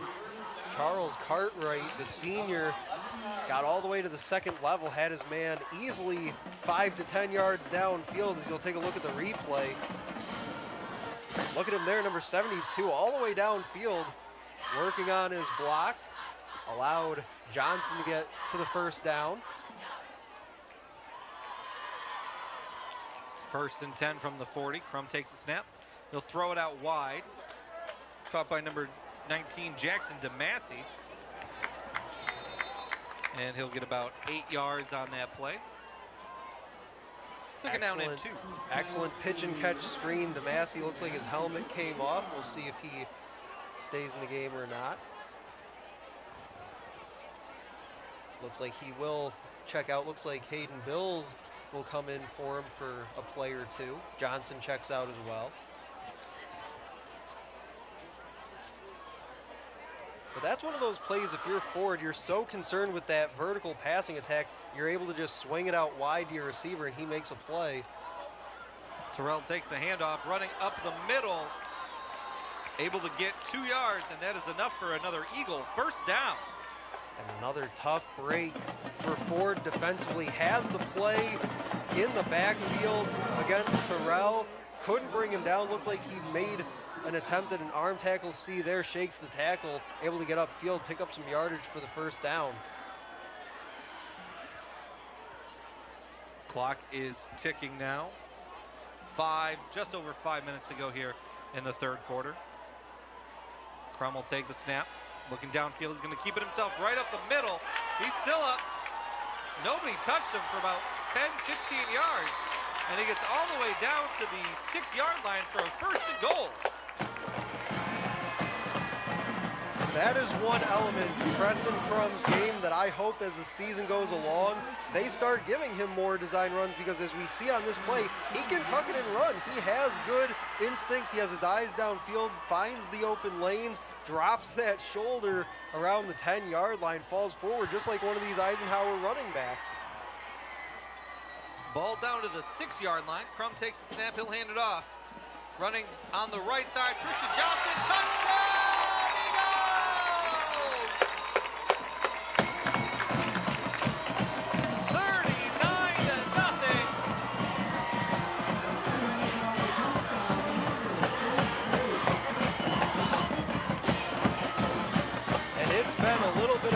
In this game, it's been the passing attack, it's been the rushing attack.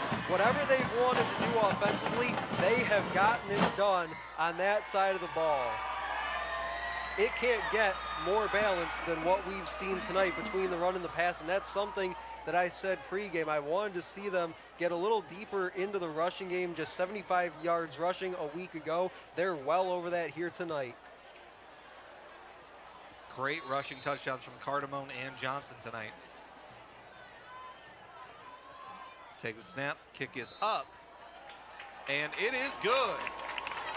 With 4:24 remaining here in this third quarter, the Eagles take a 40-0 lead over the Henry Ford Falcons. Yeah, one more look at that 6-yard touchdown run from Johnson. Doesn't even get touched on the play. Nice blocking up front by that offensive line. We talked a few plays ago about the blocking from Charles Cartwright. That time, all 5 or 6 offensive linemen on that play doing their jobs, getting Johnson into the end zone without really any pressure.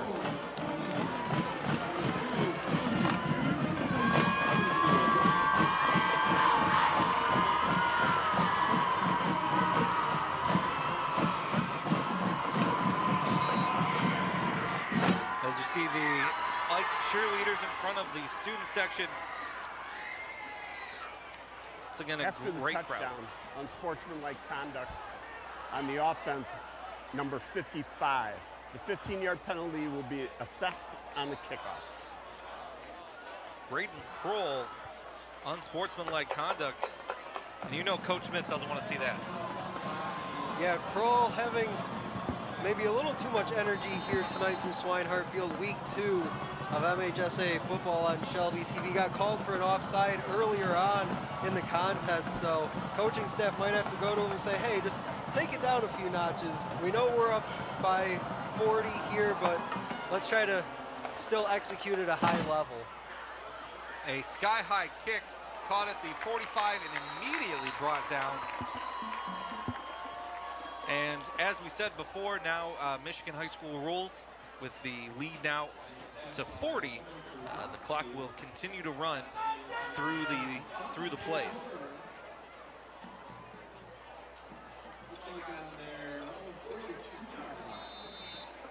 This drive will start at the Falcons' 42-yard line. 1st and 10.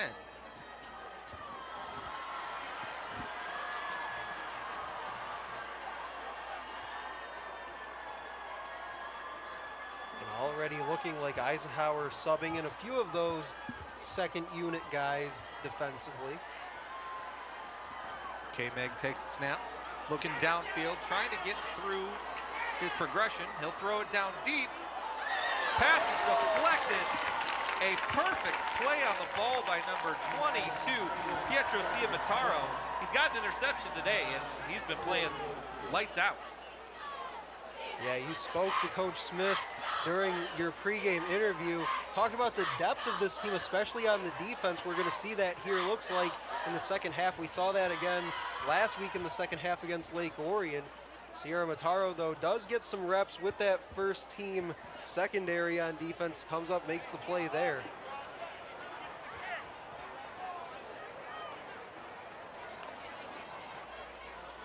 It'll be 2nd down and 10 for the Falcons.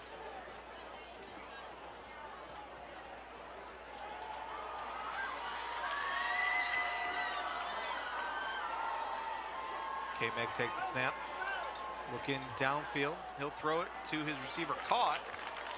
It's number 4, Michael Brown on the catch. Ryan Palisi making the stop, and again, another tackle by this Eagles secondary where the receiver makes the catch but doesn't really go too far after making the grab. Good job wrapping up on the play. It'll be 3rd down and 5 for the Falcons. They are 5 for 10 today. 50% is pretty good. Also taking a few shots on 4th down as well. K-Meg takes the snap. Pressure on him. He'll throw it incomplete. Pass intended for Andrew Florence out of the backfield. K-Mig still down on his back, slow to get up. Looks like they'll wave for the training staff to come out, take a look at him. Tried to get rid of that ball very late. Looks like he took a shot as he let it go. And unfortunately for K-Mig, has been running for his life here tonight, just trying to extend plays, make something happen downfield in the passing game. Hasn't had a ton of luck in that regard here tonight. See if we can see anything that happened here on this play. Yeah, again, pressure coming from that interior of the Eagles line. Just took a shot right to that, looks like left shoulder. Looks like that's where they're looking at. While we have a moment, broadcast of today's game is a copyrighted presentation of the Michigan High School Athletic Association and Shelby TV. No reproduction, retransmission, or other distribution of the descriptions or accounts of this game may take place without the express written consent of the MHSAA and Shelby TV.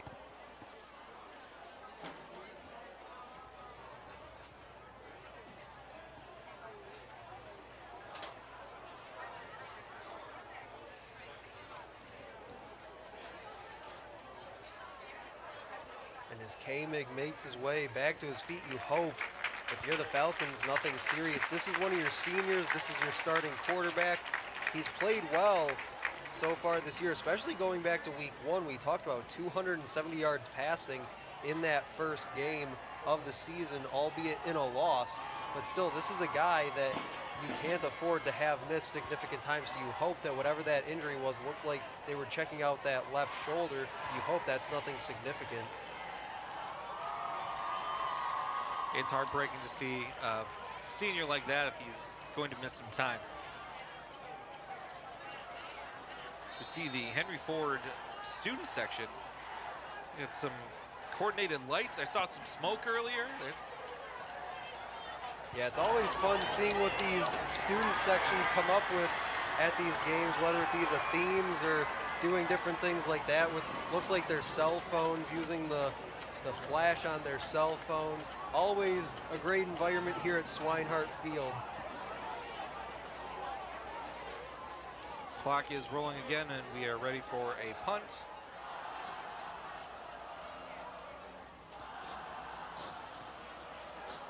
Kick is away. A fair catch by Terrell. And the Eagles will take over.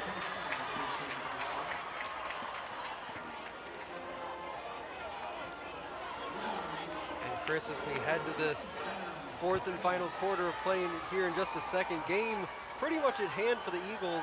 I know you told me at the half you've got your fantasy football draft coming up tonight. That's right. That is right. I have my fantasy football draft. You know, just can't get enough football. I can't get enough high school. You know, we got college coming up this week as we talked. Pros start next week. And now I need fantasy football. Can't get enough. Yeah, absolutely one of the best times of the year. It's at the point where now we basically get football every week till about January or early February, I'd say, thanks to the NFL. I don't want to talk about January. Let's enjoy the weather right now as it is. Oh, could not agree with you more there. Handoff to Christian Johnson was almost fumbled, but he's able to get some yards on that carry, but that's going to do it for us in the 3rd quarter. Eagles with a commanding 40-0 lead over the Henry Ford II Falcons. We get some shots of our amazing technical camera crew. And one thing I'll say, Chris, I'm not sure if you've ever seen this before as you see it on your screen for those of you watching at home. What the drum line does here down on the track, I do not recommend, as somebody who spent all 4 years of high school in the marching band myself over at Utica, this is not something that I recommend that you try at home. Leave this to the professionals.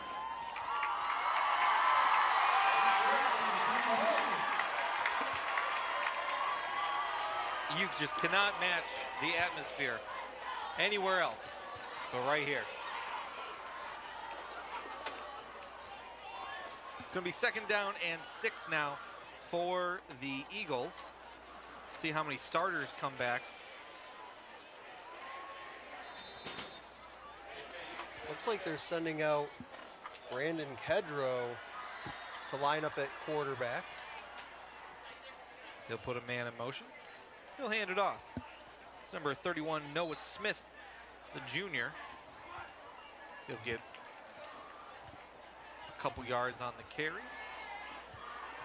And going back to that last snap of the 3rd quarter, that run by Johnson, you said almost fumbled that ball. That's one thing that, even though we talk about the score being what it is in the 4th quarter, that's one thing if you're Coach Smith and this coaching staff you don't want to see happen. You don't want to see this team get sloppy, get lazy, things start to fall apart. You still want to see, especially now that we're taking a look at some of the 2nd string guys, you still want to see those guys execute at a high level. And as you said in pregame with Coach Smith, seeing those guys execute at a high level and show what they can do as well. Kedrow in the backfield, he'll take the snap, hand it off. Running up the right side, he's able to get a 1st down. It's number 30, Kamari Charles.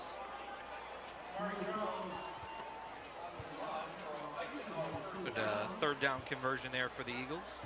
Another missed tackle in the backfield for Ford. That's something that they've had happen several times here tonight. That's something that I'm sure when they go back and watch the film, executing on some of those tackles is going to be a big emphasis heading into week 3 for Ford. Wrapping up at the point of attack. Kedro takes a snap, a fumble, able to pick it up though. Running up to the left side, a big lane open for him. That is number 4, Sammy Agnello.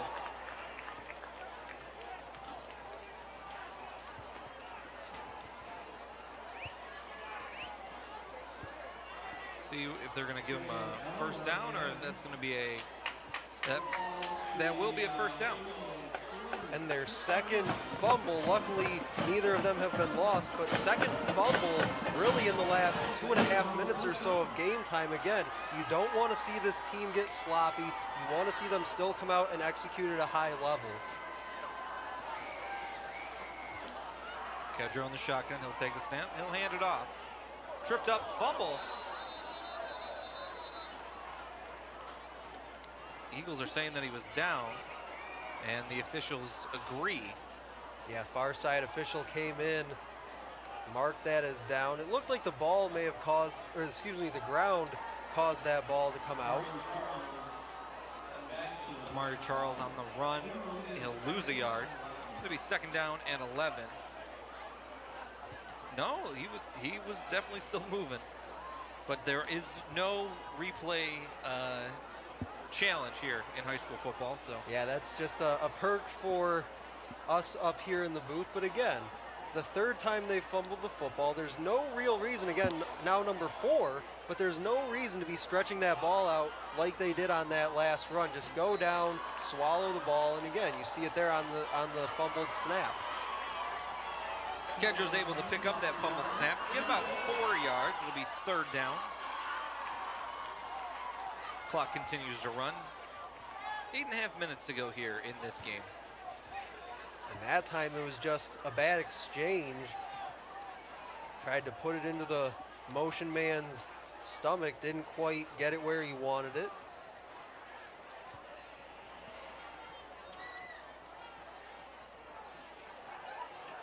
It'll be third down and 8 for the Eagles. Kedro takes a low snap. He'll pitch it. Running up the left side, trying to find a hole. He'll get a couple yards. It is Kamari Charles. Kedro got hit kind of hard as he let that ball go, and then Charles as well took a nice hit. Tried to cut back towards the inside, got leveled in doing so. It'll be fourth down now and about 3, and they're going to punt this ball away. And if you're special teams coordinator Travis Maltop, you're hoping you can try and pin this inside the 20. Or at least from what we've seen as of late, at least handle the snap first and foremost.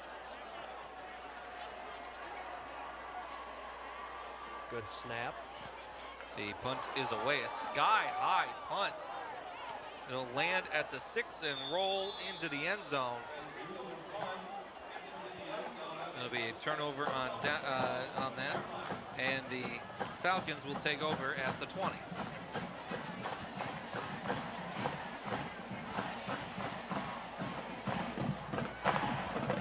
So yeah, not much time left for the Falcons here from Swinehart Field, just looking for anything that they can put up on the scoreboard and have something to feel good about heading back home following tonight's game.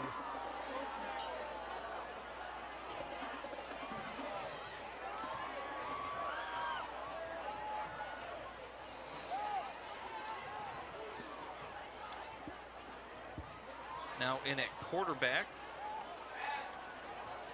that's number 2, Ethan Reynolds. He'll throw it out to the running back, Diego Harden. And a gang of Eagles will stop him after about a 2-yard gain. Interesting that they pulled, well, I mean, I guess he did go out with that injury earlier, did Luke Kamig. But looks like the starters, otherwise, for the most part, still in.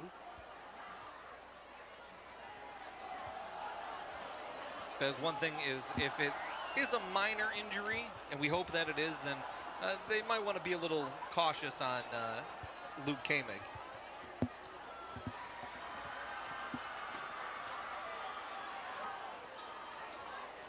Reynolds now in the shotgun.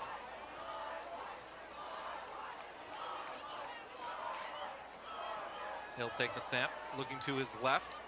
Scott Harden, and he dropped that pass. Looks like a perfectly placed ball for him, but is unable to connect. It's going to be 3rd down. Harden, just a sophomore on this Falcons team, has played pretty well here tonight when he's gotten some touches, but yeah, just a mishandle of the ball there. Like you said, good throw. Looked like he tried to turn upfield before he really had secured that ball, so key focus there. Make sure you've got full control of it, then turn and make your way upfield. 3rd and 7 now. And I think if you're the Falcons looking ahead to week 3 in this next week of practice, one thing you can say is it's a lot of the little things that they have to work on, that they have to clean up, and then I think they'll be just fine. Pressure from the left side, fumble, recovered by the Eagles.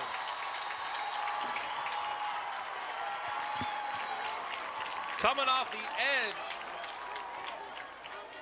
is able to get the strip sack. That is now the 3rd turnover for this Eagle defense.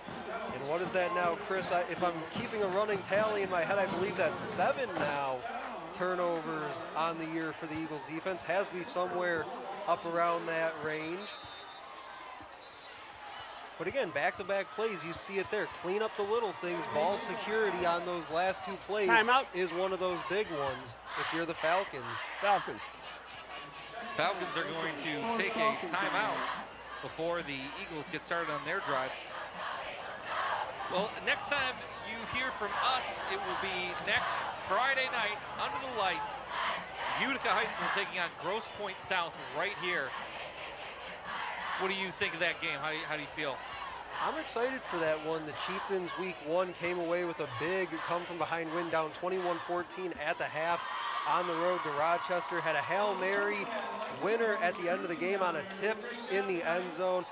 Really wish I could have been there for that one. Obviously, I was glad to be out here at Swinehart Field watching week 1 of Eisenhower here with you and the rest of our crew at Shelby TV. But man, cannot even imagine what that atmosphere was like a week ago. Tonight, a pretty tough test. They've got Dakota on the road before they come here, as you said, Chris, next week. So really looking forward to that game.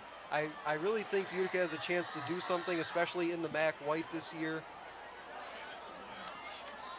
In at quarterback now, John Gowell. And that will be our first chance to see Utica High School right here on Shelby TV. So very excited to see what they have to offer against Grosse Pointe South. Yeah, I've seen a few practices of them and Eisenhower both. They shared the field this preseason during training camp earlier on in August. So got to see both these teams at the same time. Utica, I think, as I said before that last play, should do pretty well in illegal the MAC formation this year. 5 men in the backfield on the offense. It's a 5-yard penalty. Still 1st down. And again, real quick, that goes back to that execution I talked about with Eisenhower. Your backups are in. You still want to see them, if you're Chris Smith, execute at a high level, and that even goes to lining up in the correct formation, as you saw there. But going back to what I said, yeah, I think next week should be a great game. I'm also really excited to see in about a month or so from now, when these 2 teams, Utica and Eisenhower, meet on this field in mid-October, how that game turns out. Gowell takes a step and runs it in for an Eagle touchdown!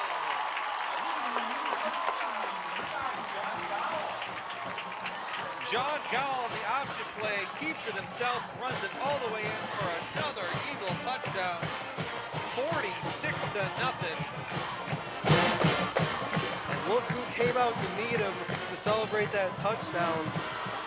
2 of the Eagles starters, Luca Neal and Bennett Cardamone, came out, gave him some high fives, celebrated with them. That's great to see that team chemistry. These guys are fired up to see some of these other guys, these backups, get in the game, and one of them scoring a touchdown in Gowell.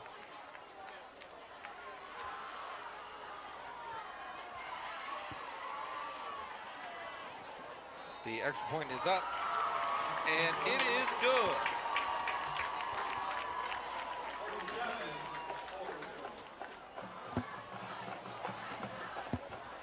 And just like that, it is 47-0 here.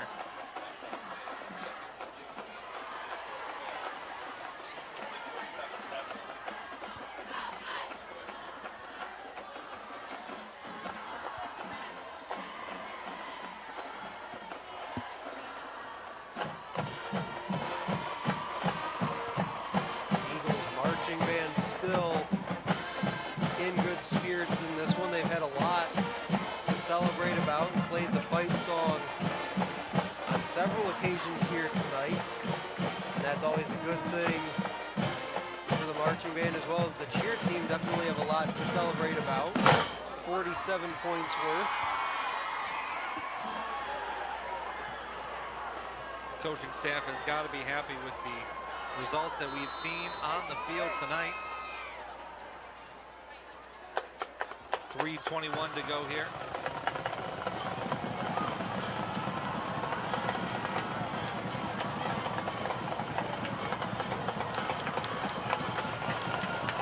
Kick is away.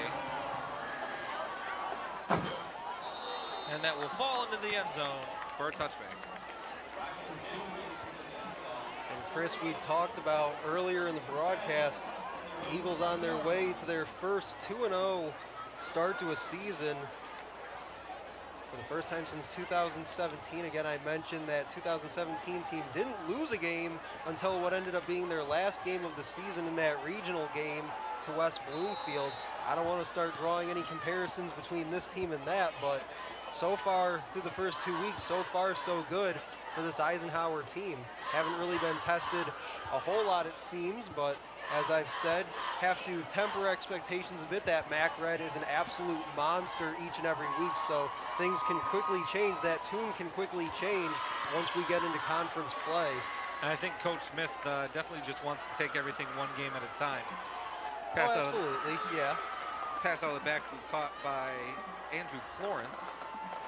Yeah, anytime you ask a coach, they're always, you know, one play at a time, one game at a time, one half of football at a time, never looking too far ahead. It's always about what's right there in front of them. And that's always generally the message to the team as well. Don't try to look too far ahead. Don't ever overlook a team, and that's something that, especially in the MAC Red, you can never overlook a team week in and week out.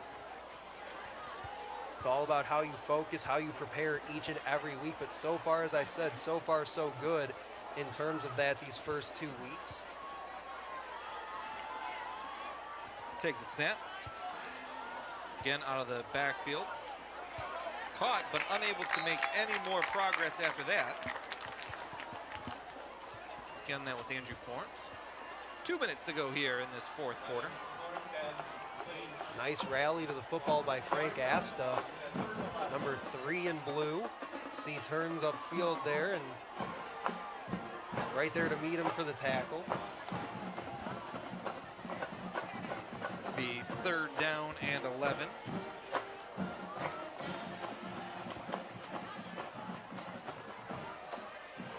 And, you know, for Ford, I think, looks like time's going to run out on them before they can put any points up on the board here tonight. So it's back to the drawing board as they fall to 0-2 here in just a moment. He'll take the snap. Looking downfield, he's going to roll out.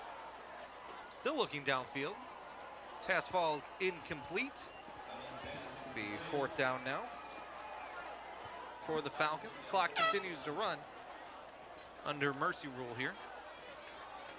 And for the Falcons, you know, it's only week 2, so still plenty of season left to play. Still have to get into MAC White play, does the Falcons. They'll see the Chieftains later on this year in MAC White play as well. So even though starting out 0-2, still have plenty of season left to work with, still have some stuff to work on, obviously, but if they can clean some of those things up, should be all right once they get into league play. 30 seconds to go here.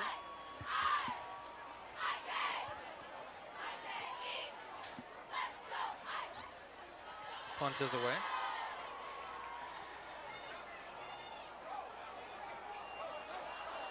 Is able to take it off the bounce Good return for Paolo Manzella, the junior. And some extracurricular on the field, some pushing and shoving will actually stop the clock with 8.4 seconds showing on the scoreboard here at Swinehart. And that's just frustration if you're the Falcons. It's been a long, tough game. You've battled it out the entire time. Obviously hasn't gone the way that you wanted to, so some tempers kind of boiling over, and that can happen from time to time. I mean, you have to remember, these are just high school kids. These things happen. That's right. But as a coaching staff, you have to make sure that you catch that right away, make sure it doesn't extend into something more.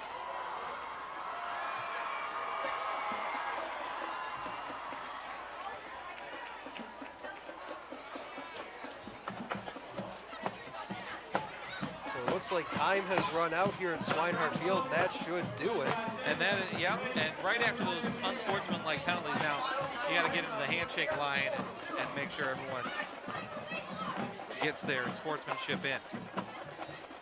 Well, as we end the game here, a big win for the Eagles here, 47-0. What are some key takeaways that you have from this game? Well, back in week 1, I mentioned my keys to the game. I said at the end of the game, they answered every question that I had. Week 2, the question was, can they get that ground game going a little bit more? Just 75 yards rushing in week 1 against Lake Orion. Again, week 2, they answered every question I had. Preston Crum continues to impress, making all the throws that he's been asked to make so far. That ground game got going for him a bit today. Very balanced offensively, and that defense continues to do what Coach Smith talked about week 1 when he did that pregame interview with him, talked about he wants those guys to just be flying around, making plays, getting downhill to the ball. So far, like I said, so far so good through 2 weeks for this Eisenhower Eagles team. Well, like I said, we will be back here at Swinehart Field for Utica High School taking on Grosse Pointe South next Friday night. We hope to see you here. Final score, Eisenhower football 47, Henry Ford II 0. For my broadcast partner, Stephen McDonald, I'm Chris Wright. Thank you for joining us. We'll see you next week.